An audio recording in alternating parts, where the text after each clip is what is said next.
And we're back here on the GSMC Baseball Podcast, bringing you our fourth segment, which is going to be talking about Jerimiah Estrada for the San Diego Padres and his overall performance so far for the San Diego Padres.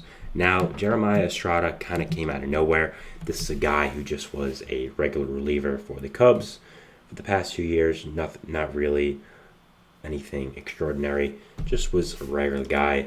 Did end up going on waivers for the Cubs and was picked up by the Padres, which is how we did end up getting here. And since then has absolutely taken off. I mean, you look at this guy last year with the Chicago Cubs.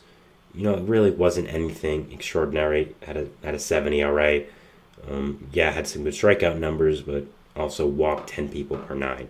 So I think that's not showing really anything too crazy with him. So having this guy just come out of nowhere for the Padres and be absolutely insane has been really incredible to watch and really exciting to watch. I mean, right now, Estrada in 16 innings has a .55 ERA, a 1.23 FIP, and a WAR of .5. Now, I think overall, this guy is a really, really great player and is becoming a really, really great reliever for this Padres team and a big part of their bullpen and what they're doing here for this team. Now, you look at his stats again, 16 K per 9, .55 home runs per 9, and the walks per 9 is down from last year in the MLB when it was 10.13 to now it is 2.20. So that's really, really great. His left on base percentage is 100%, so he's 100% of the people he has left on base, he has not allowed to score. So that is really great. His expected ERA is under 2. His expected FIP is under 2. His FIP is under 2. So obviously he's not just some flash in the pan. I think he's proving to be a really, really great reliever and is proving to be a guy that could potentially be a big part of this Padres bullpen for the years to come. Now, again, my overall thoughts on him is that he's really, really great. I haven't even talked about the main reason why I talked about him was because he has struck out 13 straight batters, which, of course, that by itself is incredible. But what makes it even more incredible is every single one of them has been swinging. None of the batters he has struck out have been called strike 3. None of that. It's been him striking them out with his pure stuff. They went down swinging. That shows how incredible this guy's stuff is and really just how great he has been doing. I think that this is going to be a big piece of the Padres in the future and is really going to end up helping this team. I think their bullpen does need some help.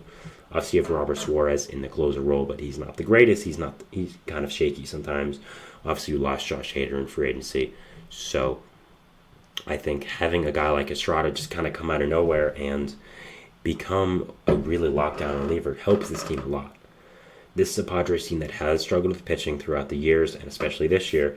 And having a waiver claim guy become this good is a really good sign for this bullpen and just a really good sign for this team in general, and is doing a really great job. Now, I think we see this a lot in baseball nowadays, though, kind of people like a Jerimiah Estrada, a waiver claim out of nowhere from a team that sees something in a player, finally harnesses it, and finally gets it out of them and gets them to their potential.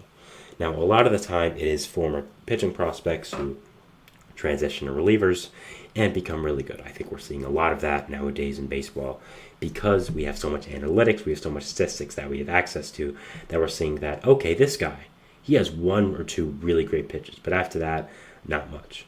I don't think he can profile as a starter, but hey, if we can make him into a 1 or 2 inning reliever, he's going to be locked down.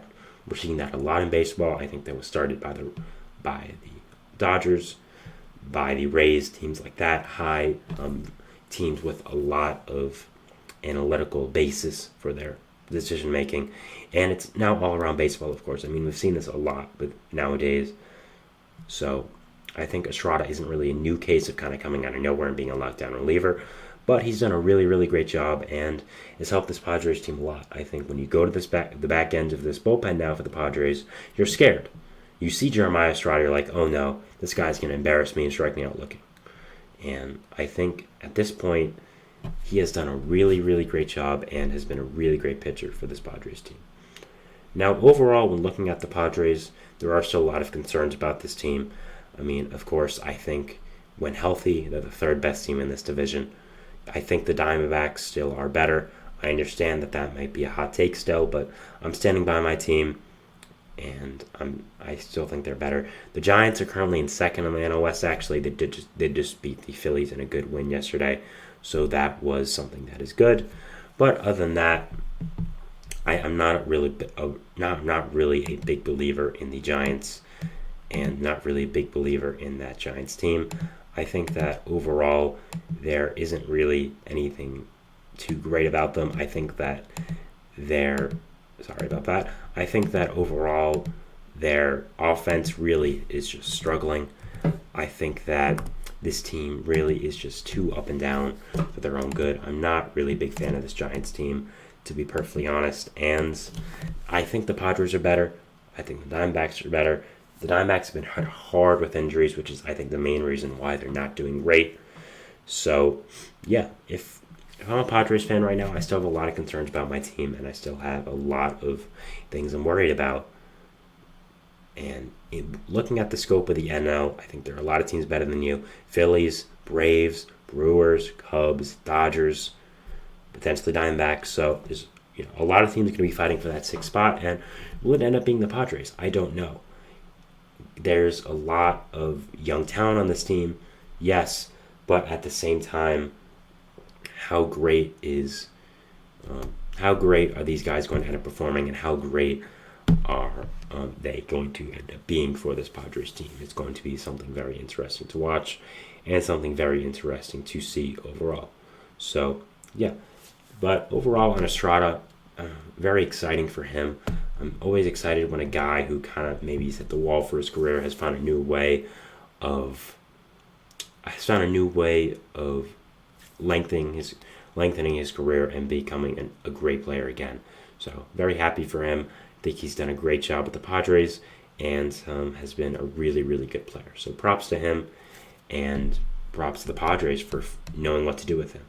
I think that's another thing here, is that it's not just the player, it's going to the right organization. And the Padres obviously knew what they were doing with him when they utilized him. They saw he had great stuff, saw his good fastball, saw his off speed, thought we can make something out of this guy. We can do something with him. And again, they did a really good job. And I know they get a lot of flack for people who think they run themselves and only the show team trading for every star, but they did the little things right, and this is one of those things nowadays in baseball. Props to them. Really good job. And yeah, very excited to see Estrada's future. I think he can end up being one of the best relievers in baseball. I think he's shown that, and really, really excited to watch him, and really, really excited to see what can end up happening here for him and for this Padres team overall. Yeah, very, very exciting to see, and a really interesting storyline as we go into the rest of the season. So yeah, that is our fourth segment here, talking about Jerimiah Estrada for the San Diego Padres. Moving into our fifth and final segment, which is going to be talking about Ryan McMahon and some trade rumors that have currently happened with him and the Colorado Rockies. So yeah, we'll be going over that, and we'll see you after the break. So thanks, and bye.